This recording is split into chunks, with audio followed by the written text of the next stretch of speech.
Hi hello friends, എല്ലാവർക്കും നമ്മുടെ സുമി മുഫ സിൻഷോട്ടിലോട്ട് സ്വാഗതം. അപ്പം നമ്മുടെ നാളെ വരാനിരിക്കുന്ന സാന്ത്വനം 2ൻ്റെ കുറച്ച് വിശേഷങ്ങളൊക്കെ കേട്ടാലോ. ഇപ്പോൾ സാന്ത്വനം 2 1-2 ദിവസമായിട്ട് നല്ല രീതിയിൽ തന്നെയാണ് വരുന്നത്. സ്പീഡപ്പൊക്കെ ആയിട്ടുണ്ട് കേട്ടോ. കഴിഞ്ഞ ആഴ്ച ഒരു ഇച്ചിരി സ്ലോയിലായിരുന്നു. അപ്പോൾ നമുക്ക് നല്ല പുതിയ വിശേഷങ്ങളൊക്കെ കേൾക്കാം. നമ്മുടെ വീഡിയോസൊക്കെ നിങ്ങൾക്ക് കേൾക്കുമ്പോൾ ഇഷ്ടപ്പെടുകയാണെങ്കിൽ ഒന്ന് ലൈക്ക് അടിക്കാനും ഹൈപ്പ് ചെയ്യാനായിട്ട് മറന്നു പോകണ്ട കേട്ടോ. ഒപ്പം തന്നെ നമ്മുടെ ചാനൽ ആദ്യമായിട്ടാണ് കാണുന്നതെങ്കിൽ ഒന്ന് സബ്സ്ക്രൈബ് ചെയ്തിട്ട് വെച്ചോളൂ കേട്ടോ. അപ്പോൾ നമ്മൾ ഈ ഒരു ചാനലിൽ തന്നെ 2 പരമ്പരകൾ ഇടുന്നുണ്ട്. ഈ 6 മണിക്കാണ് ഞാൻ സാന്ത്വനം 2 ഇടുന്നത്. ഇന്നിപ്പോൾ സൺഡേ ആയതുകൊണ്ടാണെന്നല്ല, കുറച്ച് പ്രൊമോ കിട്ടാൻ വൈകിപ്പോയി, അതുകൊണ്ട് കുറച്ച് ലേറ്റായി പോയി കേട്ടോ. അപ്പോൾ 6 മണിക്ക് സാന്ത്വനം 2ഉം പിന്നെ നമ്മുടെ മഴ തോറും മുമ്പ് ഒരു 9:30 രാത്രിക്കുള്ളിൽ തന്നെ ഞാൻ ഇടുന്നതാണ്. അപ്പോൾ നമ്മുടെ വീഡിയോസ് നല്ലൊരു സപ്പോർട്ട് തന്ന് നിങ്ങളെല്ലാവരും മുന്നോട്ട് കൊണ്ടുപോകണമെന്ന് അഭ്യർത്ഥിക്കുന്നു കേട്ടോ. അപ്പോൾ നമുക്ക് വിശേഷത്തിലോട്ട് പോകാം കേട്ടോ. അങ്ങനെ നമ്മുടെ അനുമോളെ എല്ലാ ധൈര്യവും കൊടുത്ത് തന്നെ ബാലൻ പറഞ്ഞ് മനസ്സിലാക്കി കോടതിയിലോട്ട് കൊണ്ടുപോവേണ്ട. അപ്പം നമ്മുടെ ബാലൻ നമ്മുടെ ആര്യനോട് ചോദിക്കുന്നുണ്ട്, ആര്യ ഇന്ന് നീയും കൂടെ ഒന്ന് കോടതിയിലോട്ട് വന്നോളൂ എന്ന് പറയുന്നുണ്ട്. അതിന് ശേഷം ഞാൻ വരുന്നുണ്ട് അല്ലെങ്കിലും എന്ന് പറഞ്ഞു. മോളെ മീനു, നീ ഇന്ന് ലീവ് എടുക്കാവോ എന്ന് ചോദിച്ചു. അതെന്താ വെച്ചാൽ അങ്ങനെ ചോദിക്കുന്നത്? എൻ്റെ അനുവിന് വേണ്ടിയിട്ട് ഞാൻ ഇന്ന് ലീവ് എടുത്ത് കോടതി വരുന്നത് എനിക്ക് പിന്നെ അനുമോളുടെ കാര്യത്തിനല്ലാണ്ട് പിന്നെ ആരുടെ കാര്യത്തിനാ വെച്ചാൽ ലീവ് എടുക്കുക? അച്ഛൻ എന്തായി ചോദിക്കണേ? ഞാൻ ഇപ്പം തന്നെ ലീവിനെ വിളിച്ച് പറഞ്ഞോളാം എന്ന് പറഞ്ഞ് നമ്മുടെ മീനാക്ഷിയും ലീവ് പറയണം കേട്ടോ. അങ്ങനെ ബാലനും ഗോമതിയും അനുവും കൂടെ ഒരു ഓട്ടോയിൽ പോകുന്നുണ്ട്. ആര്യനും മീനുവും കൂടെ ബൈക്കിലും വരെയാണ് കേട്ടോ. അങ്ങനെ കോടതി വളപ്പിൽ എത്തുകയാണ്. അപ്പം കോടതിയൊക്കെ എത്തിക്കഴിയുമ്പോൾ നമ്മുടെ അനുമോക്ക് വല്ലാത്തൊരു ടെൻഷനും പേടിയും കാര്യങ്ങളൊക്കെ വരുന്നുണ്ട്. വേറൊന്നും അല്ല, ആദ്യമായിട്ട് ഇപ്പോൾ ഒരു പോലീസ് സ്റ്റേഷൻ ആയിക്കോട്ടെ, ഒരു കോടതി ആയിക്കോട്ടെ കയറുമ്പോൾ നമുക്കൊരു ടെൻഷൻ ഉണ്ടാവുമല്ലോ. അത് തന്നെയാണ് അനുവിനും അതോടൊപ്പം ഗോമതിക്കും വല്ലാത്തൊരു മാനസികാവസ്ഥയായിരുന്നു. പക്ഷെ ബാലൻ നല്ല ധൈര്യത്തോടു കൂടെ തന്നെ അനുവിന് വേണ്ടുന്ന എല്ലാ മോട്ടിവേഷനും കൊടുത്ത് നിർത്തിയിരിക്കാൻ കേട്ടോ. അപ്പം അനുമോൾ കോടതിയിൽ നിൽക്കുന്ന സമയത്ത് നമ്മുടെ അലോകിൻ്റെ വക്കീൽ വന്ന് അനുമോളുമായിട്ട് കുറച്ച് നേരം സംസാരിക്കുന്നൊക്കെ ഉണ്ടായിരുന്നു കേട്ടോ. അത് കഴിഞ്ഞ് നമ്മുടെ പോലീസ് ജീപ്പിൽ അലോകിനെ പോലീസുകാർ കൊണ്ടുവരികയാണ്. അപ്പോൾ വല്ലാത്തൊരു സീനായിരുന്നു കേട്ടോ അലോകിനെ കൊണ്ടുവരുമ്പോൾ. കാരണം ഇടിയൊക്കെ കിട്ടി, ആ ഫേസൊക്കെ ചതഞ്ഞ് ഒരു വല്ലാത്തൊരു കോലത്തിലാണ് അലോക് ഇരുന്നത് കേട്ടോ. അപ്പം അലോക് ജീപ്പിൽ നിന്ന് ഇറങ്ങുന്ന സമയത്ത് ആദ്യം നോക്കുന്ന അനുവിനെയാണ്. അനു അവിടെ എത്തിയിട്ടുണ്ടോ എന്നുള്ളതാണ് നോക്കുന്നത് കേട്ടോ. അപ്പോൾ അനുവിൻ്റെ മുഖം കാണുമ്പം അലോകിന് വല്ലാത്തൊരു എന്തോ ഒരു ബുദ്ധിമുട്ട് പോലെ തോന്നുന്നുണ്ട്. കാരണം എന്ന് വെച്ചാൽ ഇത്രയും ഈ 14 ദിവസവും ജയിലിൽ കിടന്ന് ഇടി കിട്ടിയതിന് കണക്കില്ലായിരുന്നു. എല്ല് പടമാക്കണ കണക്ക് നല്ല ഇടി തന്നെ അലോകിന് കിട്ടിയിട്ടുണ്ടായിരുന്നു കേട്ടോ. വല്ലാത്തൊരു മാനസികാവസ്ഥയായിരുന്നു ആ ഇത്രയും ദിവസം കൊണ്ട്. അപ്പം കണ്ട സീനിൽ തന്നെ അനുവിനും ഒരു ചെറിയൊരു ബുദ്ധിമുട്ടൊക്കെ തോന്നി കേട്ടോ. അപ്പോൾ നമ്മുടെ അലോകിൻ്റെ വക്കീൽ നേരെ അലോകിൻ്റെ അടുത്തോട്ട് ചെല്ലുകയാണ്. ചെന്ന് കഴിഞ്ഞിട്ട് പറയും, അലോകെ നീ ഒന്നും പേടിക്കണ്ട, ഞാൻ പറയുന്ന ചില കാര്യങ്ങൾ നീ ഒന്ന് ശ്രദ്ധിക്കണമെന്ന് പറയാം. അപ്പോൾ അലോക് കേൾക്കുന്നുണ്ട് കേട്ടോ. അപ്പോൾ വക്കീൽ പറഞ്ഞു കൊടുക്കുന്നുണ്ട്, ഞാൻ അനുവായിട്ട് സംസാരിച്ചിട്ടുണ്ടായിരുന്നു. ഒരു 3-4 ക്വസ്റ്റ്യൻ അങ്ങോട്ട് ആദ്യമേ തന്നെ അങ്ങോട്ട് പിടച്ചിട്ട് കൊടുത്തു കഴിഞ്ഞാൽ ആളവിടെ സൈലൻ്റ് ആയിക്കോളും. എനിക്ക് സംസാരത്തിൽ നിന്ന് മനസ്സിലായതാണ്. അതുകൊണ്ട് അവൾ എന്ത് പറയുമെന്ന് ഓർത്തുള്ള ടെൻഷനൊന്നും നിനക്ക് വേണ്ട. നീ ഒരു കാര്യം ഇപ്പോൾ ചെയ്യണം. നീ പോയി എങ്ങനെയെങ്കിലും അനുവിനെ കണ്ടിട്ട് നീ ഒരു കുറ്റബോധം ഉള്ളതായിട്ട്, അതായത് നിന്നോട് ചെയ്ത തെറ്റുകൾക്കെല്ലാം മാപ്പ് പറഞ്ഞുകൊണ്ടുള്ള ഒരു ആക്ഷൻ നീ ഒന്ന് കാണിച്ചോളാൻ പറയാം. കാരണം എന്ന് വെച്ചാൽ അത് അവളിൽ ഒരു ഇമോഷൻ മനസ്സിൽ കൊണ്ടുവരാൻ വേണ്ടിയിട്ടാണ്. അപ്പം നീ അതൊന്ന് ട്രൈ ചെയ്യണം, നല്ല രീതിയിൽ തന്നെ നീ പറഞ്ഞോളാൻ പറയാം. അപ്പം ശരിയെന്ന് പറഞ്ഞിട്ട് അലോക് അവിടെ നിൽക്കാൻ കേട്ടോ. അപ്പോൾ നിൽക്കുമ്പോൾ പോലീസുകാരുടെ അടുത്ത് പറയാം, സാറേ ഞാൻ നിൽക്കുന്ന അനുവിനെ ഒന്ന് കണ്ടോട്ടെ എന്ന് നിൽക്കും. അതൊന്നും ഇവിടെ പറ്റില്ല എന്നാൽ പോലീസുകാർ പറയും, പ്ലീസ് സാർ നിങ്ങളും കൂടെ വന്നോളൂ, ഒരു 2 വാക്ക് ഞാനൊന്ന് സംസാരിച്ചോട്ടെ എന്ന് പറയും. അങ്ങനെ അലോക് അനുവിൻ്റെ അടുത്തോട്ട് ചെല്ലുകയാണ്. അനുവിൻ്റെ അടുത്തോട്ട് വരുമ്പം തന്നെ ആര്യം പറയാം, എടാ നീ ഇവിടെ നിന്ന് കറങ്ങണ്ട, നീ പൊക്കോ, നീ അവളെ സ്വാധീനിക്കാനാണെങ്കിലേ അതെന്തായാലും നടക്കില്ലെന്ന് അലോക് പറഞ്ഞു കേട്ടോ. ആര്യം പറഞ്ഞു. അപ്പോൾ അലോക് ഒന്നും മിണ്ടില്ല. എന്നിട്ട് അനുവിൻ്റെ അടുത്ത് പറഞ്ഞു, അതെ ഞാൻ നിൻ്റെ അടുത്ത് ഒന്നും പറയാനായിട്ടല്ല അനു വന്നത്, ഒരു വാക്ക് നീ എന്നോട് ക്ഷമിക്കണം, അത് ചോദിക്കാനുള്ള അർഹത എനിക്കില്ല എന്നറിയാം. കാരണം ഞാൻ നിന്നോട് ചെയ്ത പ്രവൃത്തികൾ അത്ര തന്നെയായിരുന്നു. എനിക്ക് നിന്നോട് ദേഷ്യവും വെറുപ്പും വിദ്വേഷവും മാത്രമേ ഉണ്ടായിരുന്നുള്ളൂ. പക്ഷേ ഈ 14 ദിവസം കൊണ്ട് എൻ്റെ മനസ്സിനെ ഞാൻ പറഞ്ഞ മനസ്സിലാക്കി പഠിപ്പിച്ചു വരുന്നൊരു കാര്യമുണ്ട്. ഞാൻ ചെയ്തു പോയ തെറ്റ്, എന്നിലെ കുറ്റബോധം, നിൻ്റെ അടുത്ത് ഒരു വാക്കെങ്കിലും, അതായത് ഒരു ക്ഷമയെങ്കിലും പറയണം എന്നുള്ള ഒരു ഇത്. കാരണം വെച്ചാൽ എൻ്റെ മനസ്സുകൊണ്ട് ഞാൻ ചെയ്ത തെറ്റ് ഞാൻ മനസ്സുകൊണ്ട് നിന്നെ ഞാൻ ക്ഷമ ചോദിച്ചു കഴിഞ്ഞു. പക്ഷേ എങ്കിലും നിൻ്റെ കൂടെ നേരിട്ട് ചോദിക്കണം. അപ്പോഴേക്ക് ആര്യം പറഞ്ഞു, പുതിയ നമ്പറുമായിട്ട് വന്നതാണോ? മീനും പറഞ്ഞു, അനു നീ ഇതൊന്നും കേട്ട് വരളാൻ നിൽക്കണ്ട കേട്ടോ, ഏവൻ ഇതല്ല ഇതിൻ്റെ അപ്പുറത്തെ നമ്പർ തുറക്കുമെന്ന് മീനും പറഞ്ഞു കേട്ടോ. അപ്പോഴേക്ക് ആര്യം പറഞ്ഞു, എനിക്കിപ്പം നിന്നെ സ്വാധീനിക്കാനോ അല്ലെങ്കിൽ എനിക്ക് ജാമ്യത്തിൽ ഇറങ്ങാനോ ഒന്നും വേണ്ടിയിട്ടല്ല. പക്ഷേ എനിക്ക് ഒരു ഒറ്റ വാക്ക്, നീ എന്നോടൊന്ന് ക്ഷമിച്ചു എന്നൊരു വാക്ക് നീ എന്നോട് പറയണം. കാര്യം എന്ന് വെച്ചാൽ എനിക്കിനി എന്ത് സംഭവിക്കുമെന്ന് അറിയില്ല. കാരണം ആ രീതിയിൽ എൻ്റെ മനസ്സും ശരീരവും തളർന്നു പോയിട്ടുണ്ട്. ഞാൻ നിന്നോട് ചെയ്തതിനെല്ലാം ഞാൻ ഇതൊന്നും പോരാന്ന് എനിക്കറിയാം, പക്ഷേ എങ്കിലും ഞാൻ ഒരുപാട് അനുഭവിച്ചായിരുന്നു അനു എന്ന് പറഞ്ഞ് കുറച്ച് ഇമോഷണലായിട്ട് തന്നെ അലോക് അനുവിനോട് സംസാരിക്കാൻ കേട്ടോ. അപ്പം അനുവിൻ്റെ മുഖമൊക്കെ അങ്ങ് മാറേണ്. കാരണം ഒരു കാലത്ത് തൻ്റെ മനസ്സിൽ താൻ പ്രണയിച്ചിരുന്നൊരു വ്യക്തിയാണ്. കാര്യം അവൻ ചെയ്ത പ്രവൃത്തി, തൻ്റെ കുടുംബത്തിനോട് അലോക് ചെയ്ത ആ ഒരു രീതിയൊക്കെ ഓർത്തു കഴിഞ്ഞാൽ വെറുത്ത് വെണ്ണീറാക്കുന്ന രീതിയിലുള്ള പ്രവൃത്തികളാണ് അലോകിൻ്റേത്. പക്ഷേ എന്തോ അലോക് വന്ന് ഈ രീതിയിൽ തൻ്റെ മുന്നിൽ ഒരു ക്ഷമ പറഞ്ഞപ്പോൾ അനുവിന് എന്തോ ഒരു മാനസികമായിട്ടൊരു വിഷമം അങ്ങ് തോന്നുന്നു കേട്ടോ. അത്രയാണ് അവരുടെ വക്കീൽ ഉദ്ദേശിച്ചത്. അത് തന്നെ അലോക് ചെയ്യുകയും ചെയ്തു. അങ്ങനെ അലോക് പറഞ്ഞിട്ട് മാപ്പ് പറഞ്ഞിട്ട് പോകണം കേട്ടോ. അപ്പം മീനു വീണ്ടും പറയുന്നുണ്ട്, മോളെ നീ ഇതൊന്നും ഒന്നും ആക്കണ്ട, നമ്മളെ കുടുംബത്തിനോട് അവൻ ചെയ്ത ഓരോ പ്രവൃത്തികൾ മാത്രം നീ വിലയിരുത്തി നീ കോടതിയിൽ സംസാരിച്ചോളാൻ പറഞ്ഞു. അപ്പോൾ ബാലൻ വന്നിട്ട് പറഞ്ഞു, മോൾ ഒരു ടെൻഷനും വെക്കണ്ട, ചോദ്യം വ്യക്തമായി കേട്ടതിന് ശേഷം മറുപടി പറഞ്ഞാൽ മതി എന്ന് പറയുന്നുണ്ട് കേട്ടോ. അപ്പോഴേക്കും ശരി അച്ഛാന്ന് പറഞ്ഞ് അനു കുറച്ച് ധൈര്യമൊക്കെ സംഭരിക്കുന്നുണ്ട്. അങ്ങനെ വാദം തുടങ്ങിയാണ്. ഏകദേശം ഒരു 10-11 കൂടിയാണ് ഇവരുടെ കേസ് വാദം വിളിച്ചത്. അപ്പം ആദ്യം അലോകിൻ്റെ വക്കീലാണ് വാദപ്രതിവാദം നടത്തുന്നത്. അപ്പം അലോകിൻ്റെ അടുത്ത് കുറേ ക്വസ്റ്റ്യനൊക്കെ ചോദിക്കുന്നുണ്ട്. അപ്പോൾ പറഞ്ഞു, എനിക്ക് അനുവിനോട് അങ്ങനെ ഒരു ഇഷ്ടവും ഇതൊന്നും ഉണ്ടായിരുന്നില്ല, പക്ഷേ എനിക്കിപ്പോൾ ഒരു കുറ്റബോധം തോന്നുന്നുണ്ട്. ഞാൻ ചെയ്ത തെറ്റ് ഒരു പെൺകുട്ടി എന്ന രീതിയിൽ, ഏതൊരു പെൺകുട്ടിയാണെങ്കിലും അത് ചെയ്യാൻ പാടില്ലാത്തൊരു തെറ്റ് തന്നെയാണ്. ഈ കോടതി മുമ്പാകെ ഞാൻ അനുവിനോട് ക്ഷമ ചോദിക്കുകയാണെന്ന് പറഞ്ഞു കേട്ടോ. അപ്പം അനുവിൻ്റെ ഉള്ളൊരു വല്ലാത്തൊരു വിതുമ്പലായിരുന്നു. കാരണം എന്ന് വെച്ചാൽ അലോക് അങ്ങനെ എല്ലാവരും കേൾക്കുക ആ ഒരു ക്ഷമ പറയുമ്പോൾ അതൊരു സ്വാഭാവികമായിട്ടും സ്നേഹിച്ചിരുന്ന ഒരു പെൺകുട്ടിക്ക് എത്ര ശത്രുത ഉണ്ടെന്ന് പറഞ്ഞാലും മനസ്സിനെ ഒന്ന് തുടിപ്പിക്കും അല്ലേ. മീൻസ് ആ ഒരു ഒരു അനുകമ്പ തോന്നാൻ സാധ്യതയുണ്ട്. അങ്ങനെ അനു ആ രീതിയിൽ കേട്ടുകൊണ്ടൊക്കെ നിൽക്കുകയാണ്. അത് കഴിഞ്ഞിട്ട് അവരുടെ വക്കീൽ അനുവിനോട് കുറേ ക്വസ്റ്റ്യങ്ങൾ ചോദിക്കുകയാണ്. അത് എവിടെയാണ് അതിൻ്റെ തുമ്പും പാലൊന്നും പോലും അനുവിന് കിട്ടുന്നില്ല. അയാൾ അമ്മാതിരി കറക്കി കുത്തുന്ന കണക്കുള്ള ഓരോ ചോദ്യങ്ങളാണ് ചോദിക്കുന്നത്. അപ്പോൾ ഓരോ ചോദ്യങ്ങൾക്കും അനുവിന് വ്യക്തമായിട്ടുള്ളൊരു മറുപടി പറയാനൊന്നും പറ്റിയില്ല. കാരണം അങ്ങനത്തെ ക്വസ്റ്റ്യങ്ങളാണ് അവരുടെ വക്കീൽ ചോദിച്ചത്. അപ്പോൾ അനുവിന് അത് കറക്റ്റായിട്ട്, അപ്പോൾ അച്ഛനെ ഇടയ്ക്ക് ബാലനെ നോക്കുന്നുണ്ട്, ആര്യൻ കണ്ണടച്ച് കാണിക്കുന്നുണ്ട്, കുഴപ്പമില്ല മോള് ധൈര്യമായിട്ട് നിന്നു എന്നൊക്കെ പറയുന്നുണ്ട്. പക്ഷെ അതൊന്നും അനുവിനെ ആ മനസ്സിൻ്റെ ധൈര്യം കിട്ടിയില്ല. അനുവിന് എല്ലാം കൂടെ അങ്ങോട്ട് പെട്ടെന്ന് കയ്യിൽ നിന്ന് അങ്ങ് പോവാണ്, മനസ്സൊന്ന് പാളിപ്പോവാണ്. നല്ല രീതിയിൽ പ്രസൻറ്റ് ചെയ്യണമെന്ന് വെച്ചുവെങ്കിലും കാര്യങ്ങളൊന്നും കോടതിയിൽ പറയാൻ പറ്റിയില്ല അനുശ്രീക്ക്. അപ്പോൾ അതെല്ലാവർക്കും ഭയങ്കര ഒരു ബുദ്ധിമുട്ടായി പോയിട്ട് ദേവമംഗലക്കാർക്ക്. അങ്ങനെ കോടതി ഇത് മനസ്സിലാക്കിയിട്ട് ഇവർക്ക് രണ്ടുപേരെയും നിരീക്ഷണ രീതിയിൽ പുറത്തു വിടുകയാണ്. അതായത് അലോകിനെയും വിടുന്നുണ്ട്, അതുപോലെ നമ്മുടെ അനു ഓൾറെഡി പോവാണ് പുറത്ത്. പക്ഷേ ഉദ്ദേശിക്കുന്ന അത്രയേ ഉള്ളൂ, ഇവരെ രണ്ടുപേരും കോടതി നിരീക്ഷണ ഇതിൽ വിടുകയാണ് എന്നുള്ള രീതിയിലാണ് കോടതി വിട്ടേക്കുന്നത്. അപ്പോൾ അലോകിന് പുറത്തിറങ്ങാം, ആ രീതിയാണ് വന്നിരിക്കുന്നത്.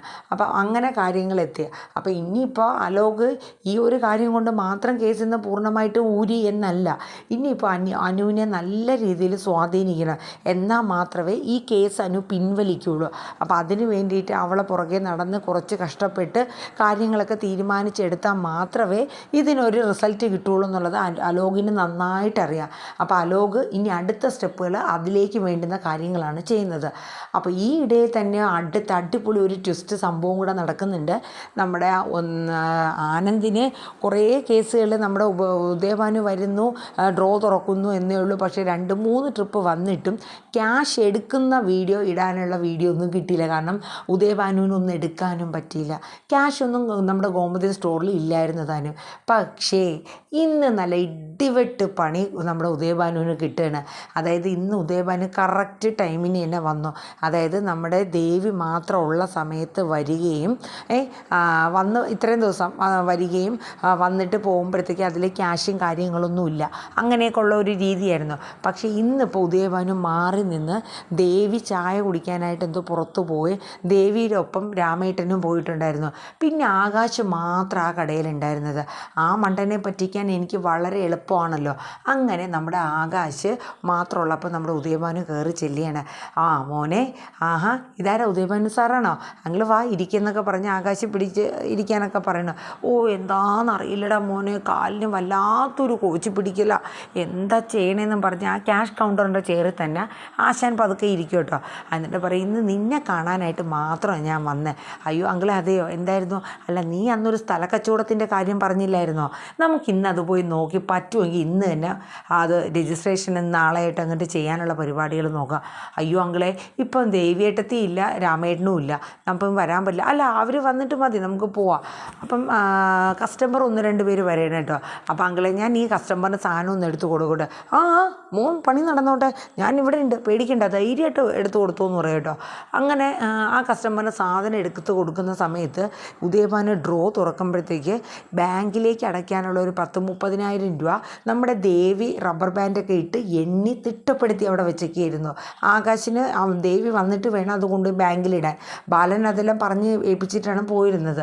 അങ്ങനെ ഉദയഭാനു തുറക്കുമ്പോൾ ഇത്രയും രൂപ ഇരിക്കുക, കറക്റ്റ് എണ്ണി തിട്ടപ്പെടുത്തി പതുക്കെ അത് നല്ല വെക്കേണ്ട മുണ്ടിൻ്റെ ഇടയിലായിട്ട് കറക്റ്റായിട്ട് വെച്ച് എല്ലാം സെറ്റാക്കി ഇരിക്കുകയാണ് കേട്ടോ. ഇനി ഇവിടെ നിന്ന് എത്രയും പെട്ടെന്ന് പോകണം, അതേ ഉള്ളൂ പോകാൻ വഴി. കാരണം ഇവിടെ നിൽക്കുന്നിടത്തോളം ഇനി പണി കിട്ടും. കാരണം ദേവിമോൾ വന്നാൽ പണിയാണ്. അപ്പോഴേക്കും നമ്മുടെ ആകാശിൻ്റെ അടുത്ത് ആകാശിനെ കാണിക്കാൻ വേണ്ടിയിട്ട് ഒരു ഫോൺ കോൾ വന്നതായിട്ടൊക്കെ കാണിച്ചിട്ട് പതുക്കെ വയ്ക്കും. അയ്യോ മോനെ, എൻ്റെ മാനേജർ വിളിച്ചിട്ടുണ്ടായിരുന്നു, അതെ അത്യാവശ്യമായിട്ട് അങ്കിളിനൊന്ന് പോകണം. ദേവിമോളുടെ അടുത്തേ ഞാൻ വന്ന കാര്യം പറയണ്ട, കാരണം അവൾ ഇനിയിപ്പോൾ പിണങ്ങോ, അവളെ കാണാണ്ട് പോയി എന്തിനാന്ന് പറഞ്ഞു, അതുകൊണ്ട് മോൻ പറയാൻ നിൽക്കണ്ട കേട്ടോ എന്ന് പറഞ്ഞിട്ട് ഉദയഭാനു പതുക്കെ ന്യൂട്രൽ അവിടെ നിന്ന് വലിയ തന്നെ കേട്ടോ. അത് കഴിഞ്ഞ് ശരിയായിക്കോട്ടെ അങ്കിളേന്ന് പറഞ്ഞ് നമുക്ക് മറ്റൊരു ദിവസം പോകാമെന്നുള്ള രീതിയിൽ ആകാശ് ശരി എന്നൊക്കെ പറഞ്ഞ് വിടുകയാണ്. കുറേ കഴിഞ്ഞപ്പോൾ നമ്മുടെ ദേവിയും രാമേട്ടനൊക്കെ വന്നു കേട്ടോ. അപ്പം ദേവി പറഞ്ഞു, ആകാശേ ബാലച്ചൻ ഇപ്പോൾ വരും കേട്ടോ, നീ പോയി ആ ബാങ്കിലെ പൈസ അടച്ചിട്ട് വാ.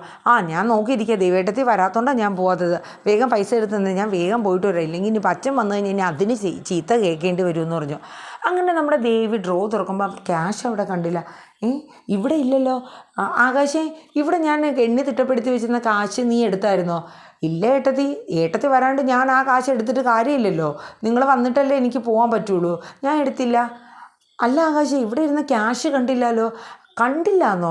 അപ്പോൾ പറഞ്ഞു, അതേ ഞാൻ ഇവിടെ എണ്ണി റബ്ബർ ബാൻഡ് ഇട്ട് വെച്ച് നീയും കണ്ടല്ലേ? ഞാൻ എണ്ണി തിട്ടപ്പെടുത്തണ കണ്ടായിരുന്നു എന്ന് പറയും. അപ്പം പറയും, അയ്യോ ആ ക്യാഷ് കണ്ടില്ലല്ലോ. അപ്പോൾ രാമേട്ടനും ആകാശം ഓടി ക്യാഷ് കൗണ്ടറിൻ്റെ അവിടെ വരെയാണ് കേട്ടോ. അല്ല ക്യാഷ് പിന്നെ എങ്ങോട്ട് പോവാനാ? അപ്പോൾ പറയും, അതെ എങ്ങും പോയിട്ടില്ല, ഇവിടെ ഉണ്ടായിരുന്നു, നിങ്ങളൊന്ന് നോക്കിയേ. ദേവിക്ക് ആകെ ടെൻഷനായി. അപ്പോഴേക്കും ദേവി പറയും, ആകാശ് ഇന്ന് വേറെ ആരെങ്കിലും കസ്റ്റമർ പുതുതായിട്ട് ആരെങ്കിലും വന്നോടാ? അപ്പോൾ ആകാശ് പറയും, ഇല്ല ഇന്ന് അങ്ങനെ ആരും വന്നിട്ടില്ല. പിന്നെ ക്യാഷ് എന്തേ? അവരെല്ലാം 3 പേരും കൂടെ അവിടെ മൊത്തം നോക്കിയാണ് കേട്ടോ, ഇനി എങ്ങനെ താഴെ ചാടി പോയോ എന്നൊക്കെ ഇങ്ങനെ ചോദിക്കാണ്. അപ്പം കണ്ടില്ല. ദേവിക്കാണെങ്കിൽ ആകെ ടെൻഷനായി. അയ്യോ 30,000 രൂപ ഇനി എന്ത് പറയും, ബാലച്ചൻ വന്നാൽ എന്താ പറയണേ, ബാങ്കിൽ അടയ്ക്കേണ്ട ക്യാഷ് ആയിരുന്നു. അപ്പോൾ ദേവിക്ക് ആകെ വെപ്രാളമായി, കണ്ണൊക്കെ നിറയാൻ തുടങ്ങി. അപ്പോൾ ആകാശ് പറയും, ഇതെന്ത് പണിയാണ്, ഇതെന്താ ഇവിടെ സംഭവിച്ചത്? അപ്പം പറയും, എടാ പുറത്തുനിന്ന് ആരെങ്കിലും വന്നോ ആകാശേ? ഇല്ല ഏട്ടത്തി വന്നിട്ടില്ല, ഞാനിവിടെ ഉണ്ടായിരുന്നില്ല. പിന്നെ ഉദയഭാനു സാറ് വന്നിട്ടുണ്ടായിരുന്നു. ആര്? അച്ഛൻ വന്നിട്ടുണ്ടായിരുന്നു ഏട്ടത്തിയുടെ. അച്ഛനോ? അച്ഛൻ എന്തിനാ വന്നേ? അത് അച്ഛൻ വന്നത് വേറൊന്നിനും അല്ല, കഴിഞ്ഞ പ്രാവശ്യം വന്നപ്പോൾ ഒരു സ്ഥലത്തിൻ്റെ കാര്യം അങ്കിൾ പറഞ്ഞില്ലായിരുന്നോ, ആ സ്ഥലം കാണാനായിരുന്നു. പക്ഷെ മാനേജർ വിളിച്ച് എന്തോ ഒരു കേസിന് വേണ്ടിയിട്ട് അച്ഛന് പെട്ടെന്ന് പോകേണ്ടി വന്നു, അങ്ങനെ അങ്കിൾ പോയതാന്ന് പറഞ്ഞു കേട്ടോ. ഇത് കേട്ടപ്പോഴേക്കും ദേവിയുടെ റീല് മൊത്തം പോയി. അച്ഛനാണെങ്കിൽ പിന്നെ സംശയിക്കേണ്ട, മിക്കവാറും അച്ഛൻ തന്നെയായിരിക്കും ആ ക്യാഷ് എടുത്ത് മാറ്റിയത്. ഞാൻ എന്ത് ചെയ്യും? ഞാൻ ആരോട് സമാധാനം പറയും? ദേവിക്കാകെ വെപ്രാളമായി, ടെൻഷനായി. ഇനി എന്ത് ചെയ്യും? ഈ പൈസയ്ക്ക് ഞാൻ എന്ത് സമാധാനം പറയും? ദേവി പെട്ടെന്ന് തന്നെ ഫോൺ എടുക്കണം കേട്ടോ. ഫോൺ എടുത്തിട്ട് നേരെ അച്ഛനെ വിളിക്കാൻ ശ്രമിക്കുന്നത്, പക്ഷേ വിളിച്ചിട്ട് കിട്ടുന്നില്ല കേട്ടോ. അപ്പോൾ ഈ സമയം നമ്മുടെ ആനന്ദ് അതുവഴി വരെയാണ് കേട്ടോ. വന്നിട്ട് കടയിൽ കയറുമ്പോഴത്തേക്ക് അപ്പോൾ ആകാശ് ചോദിക്കും, അല്ല ആനന്ദേട്ടൻ എന്താ ഇവിടെ? ആ സമയത്താണ് നമ്മുടെ ആകാശിൻ്റെ കണ്ണിൽ അവിടെ ഒരു ക്യാമറ ഇരിക്കണ കാണുന്നത് കേട്ടോ. അപ്പോൾ ആകാശ് നേരെ ചെന്ന് നോക്കുക, അല്ല ഇതെന്ത് സാധന? അപ്പോൾ നോക്കുമ്പോൾ ഒരു ക്യാമറയാണ്. ആഹാ, ക്യാഷ് കൗണ്ടറിൻ്റെ നേരെ ക്യാമറയോ? ഇത് ഇനി അച്ഛൻ വെച്ചതായിരിക്കും എന്ന് ആകാശ് ചിന്തിക്കാൻ കേട്ടോ. അങ്ങനെ ആ ക്യാമറ എടുക്കണതും ആനന്ദ് പറയും, നീ എന്താ അവിടെ തപ്പണത്? അപ്പം പറയാം, അല്ല ചേട്ടാ അത് ഇവിടെ ഒരു ക്യാമറ. അതെ, ഇവിടെ നെട്ടിൻ്റെ പണി കിട്ടിയിട്ടിരിക്കുക ആനന്ദ് ചേട്ടാ. എന്തു പറ്റിയേട്ടാ? നിങ്ങളുടെയൊക്കെ മുഖത്ത് ആകെ ടെൻഷനാണല്ലോ. ദേവിയേട്ടത്തി അവിടെ ആരെയും ഫോൺ ചെയ്യാൻ വേണ്ടി അങ്ങോട്ട് പോയെന്ന് പറയും. അത് എന്താ സംഭവിച്ചത്? അപ്പോൾ രാമേട്ടൻ പറയും, എടാ ബാങ്കിൽ കൊണ്ടുപോകാൻ വേണ്ടി ദേവി മോള് പൈസ എണ്ണി വെച്ചു 30,000 രൂപ. പക്ഷേ ഇപ്പം കാണാനില്ലെന്നോ? അതേന്നേ കാണാനില്ല. ആനന്ദേട്ടാ ഈ ക്യാമറ അതേ ക്യാഷ് കൗണ്ടറിൻ്റെ നേരെ ഇരിക്കുന്നതാ. ഇപ്പം എൻ്റെ കണ്ണിൽ പെട്ടതാ. ആനന്ദേട്ടാ ഇത് അച്ഛൻ വെച്ചതായിരിക്കും മിക്കവാറും. അപ്പോഴേക്കും ആനന്ദിന് മനസ്സിലായി. ആകാശം അത് കണ്ടല്ലോ, ഇനിയിപ്പം ചെയ്യാനായിട്ട് വേറെ ഒന്നുമില്ല. ആ ക്യാമറ ഒന്ന് ചെക്ക് ചെയ്താൽ മതി. പക്ഷെ അച്ഛനോട് എങ്ങനെ ആനന്ദേട്ടാ പറയണത് ഈ പൈസ കാണാനില്ല എന്നും? കാര്യം ഇത് ചെക്ക് ചെയ്ത് കഴിഞ്ഞാൽ കറക്റ്റായിട്ട് അറിയാൻ പറ്റും ആരായി എടുത്തു എന്നുള്ളതൊക്കെ കൃത്യമായിട്ട് അറിയാൻ പറ്റുമെന്ന് ആകാശ് പറഞ്ഞു കേട്ടോ. അപ്പോൾ ആനന്ദ് പറഞ്ഞേ, അതെ അച്ഛനല്ല ഈ ക്യാമറ വെച്ചത്. ധർമ്മമാമനെ കുറ്റപ്പെടുത്തിയത് മുതൽ ഞാൻ ആലോചിച്ച് നടക്കണതാ. ആ കള്ളനെ കയ്യോടെ പിടിക്കണമെന്ന് കരുതിയിട്ട് നിങ്ങളാരും അറിയാണ്ട് ഞാൻ ആ ക്യാമറ അവിടെ വെച്ചെന്ന് പറഞ്ഞു. ആനന്ദ് ഓ സമാധാനം, ഈ ക്യാമറ ചെക്ക് ചെയ്ത് നോക്കിയാൽ നമുക്കറിയാം. അപ്പോഴേക്കും ദേവിയും വന്നു. ക്യാമറയോ എവിടെന്നാ? അപ്പോൾ ആ ക്യാമറ ആനന്ദ് ദേവിയുടെ മുഖത്തിങ്ങനെ നോക്കും. കൊള്ളാം, കപ്പലിൽ തന്നെ. അപ്പം ഉദയഭാനു സാർ വന്ന കാര്യം അറിയണേ. അപ്പം അച്ഛനും മോളും കൂടെ ചേർന്ന് കളിച്ച കളിയാണെന്ന് ആനന്ദിന് മനസ്സിലായി. എന്തായാലും ഈ ക്യാമറ ഞാൻ ചെക്ക് ചെയ്യട്ടെ എന്ന് പറഞ്ഞിട്ട് ആനന്ദ് ചെക്ക് ചെയ്യണം കേട്ടോ. അങ്ങനെ ആനന്ദ് ചെക്ക് ചെയ്യുമ്പോഴത്തേക്ക് ആനന്ദ് കാണുന്നുണ്ട് ഉദയഭാനു ആ ഡ്രോ തുറക്കുന്നതും ആ ക്യാഷ് എടുത്ത് മാറ്റി ഉടുപ്പിനകത്ത് വെച്ച് കൊണ്ടുപോകുന്നതൊക്കെ കാണാൻ കേട്ടോ. അപ്പോഴേക്കും ആനന്ദിന് ആകെ ഒരിതായി. അപ്പോൾ ആകാശും കണ്ടു, ആനന്ദും കണ്ടു കേട്ടോ. രാമേട്ടനും കണ്ടു. ഇനിയിപ്പോൾ എന്ത് ചെയ്യും? അപ്പം നമ്മുടെ ദേവിയും കാണുന്നുണ്ട്. ഇത് എത്രയും പെട്ടെന്ന് എൻ്റെ അച്ഛനെ അറിയിക്കണേ, ഇനി ഇതൊന്നും ഞാൻ വെച്ച് പുറപ്പിക്കില്ല എന്നും പറഞ്ഞുകൊണ്ട് ആനന്ദ് നേരെ ബാലച്ചൻ്റെ അടുത്തോട്ട് പോകണം. അപ്പോൾ ആണെങ്കിൽ ഭയങ്കര ടെൻഷനും വെപ്രാളവും. തൻ്റെ അച്ഛൻ്റെ കള്ളത്തനം കണ്ടും പിടിച്ചു, എല്ലാം പൊളിഞ്ഞില്ലേ. ഇത്രയും നാണം കെട്ട് പോകേണ്ടി വന്നല്ലോ എന്നൊരു ചിന്തയായിട്ട് ദേവി കരയാനും തുടങ്ങി. അങ്ങനെ നമ്മുടെ ആനന്ദ് പോകുന്ന വഴിക്ക് ധർമ്മനെ കാണേണ്ട. അങ്ങനെ ഈ ക്യാമറയും കാര്യങ്ങളെല്ലാം ധർമ്മനെ കാണിച്ചു കൊടുക്കണ. മാമൻ ആ ചെയ്ത തെറ്റ് മാമൻ്റെ പേര് വന്നില്ലേ, ആ കള്ളൻ ആരാണെന്ന് ഞാൻ കണ്ടുപിടിച്ചു മാമാന്ന് പറഞ്ഞു. ആരാടാ ആനന്ദേ, എന്നെ കാണിച്ചു തരും, എല്ലാം എൻ്റെ മൊബൈലിലുണ്ട് അങ്കിളെ മാമാന്ന് പറഞ്ഞിട്ട് ആനന്ദ് ധർമ്മനെ അത് കാണിച്ചു കൊടുക്കണം കേട്ടോ. അത് കണ്ട ധർമ്മൻ അന്തളിക്കാണ്. ഇയാളാണോ ഇത് ചെയ്തത് എന്നൊക്കെ ഇങ്ങനെ പറയാൻ കേട്ടോ. ഇത് കഴിഞ്ഞ് അപ്പോഴേക്കും ധർമ്മന് പെട്ടെന്ന് മനസ്സിനൊരു വിഷമം. കാരണം ഇനിയിപ്പോൾ ഇത് ബാലച്ചൻ കണ്ടു കഴിയുമ്പോൾ നമ്മുടെ ദേവി മോളുടെ ജീവിതം ഇനി എന്തായി തീരും എന്നൊക്കെയുള്ള ഒരു ടെൻഷനായി കേട്ടോ. അങ്ങനെ ആ സമയത്ത് ധർമ്മൻ ആനന്ദിൻ്റെ അടുത്ത് പറഞ്ഞ് മനസ്സിലാക്കുകയാണ്. അതായത് മോനെ, ഈ കേസ് നീ ഇപ്പം ബാലച്ചനെ കാണിക്കണ്ട, അതാരോടും പറയണ്ട, കാരണം ദേവി മോളുടെ ജീവിതം വെച്ച് കളിക്കാൻ നിൽക്കണ്ട. അവസാനം ആനന്ദ് പറഞ്ഞു, മാമൻ ഒന്നും ഇതിൽ പറയണ്ട, എന്തായാലും ഈ സത്യങ്ങളൊക്കെ ബാലച്ചനെ എൻ്റെ അമ്മയൊക്കെ അറിയിക്കും മാമാന്ന് പറഞ്ഞു. മാമൻ്റെ സത്യാവസ്ഥ എനിക്ക് തെളിയിക്കണം. അവസാനം ധർമ്മം പറഞ്ഞ് ആനന്ദിനെ കൊണ്ട് ആ ക്യാമറയിൽ ഫോണിൽ വീഡിയോയിൽ പിടിച്ച് ആ ക്യാമറയിൽ കണ്ട അതെല്ലാം ഡിലീറ്റ് ചെയ്യിപ്പിക്കാൻ കേട്ടോ. ഒടുവിൽ ആനന്ദിന് അത് ചെയ്യേണ്ടി തന്നെ വന്നു. അപ്പോൾ സംഭവങ്ങളൊക്കെ ഏകദേശം ആ ഒരു രീതിയിലാണ് നിൽക്കുന്നത്. അപ്പോൾ നമുക്ക് എന്തായാലും അടുത്തൊരു ട്വിസ്റ്റ് എന്താണെന്ന് കാത്തിരിക്കാം അല്ലേ. അപ്പോൾ നമ്മുടെ സാന്ത്വനം 2 ഇനി വരാനുള്ള എപ്പിസോഡുകളുമായിട്ട് നമ്മൾ വരുന്നതാണ്. അപ്പോൾ ഇന്ന് ഇച്ചിരി വൈകിപ്പോയി. അപ്പോൾ എല്ലാവർക്കും ഒരു ശുഭരാത്രി പറഞ്ഞുകൊണ്ട് നിർത്തുന്നു. ചാച്ചാ, bye bye, take care, thank U.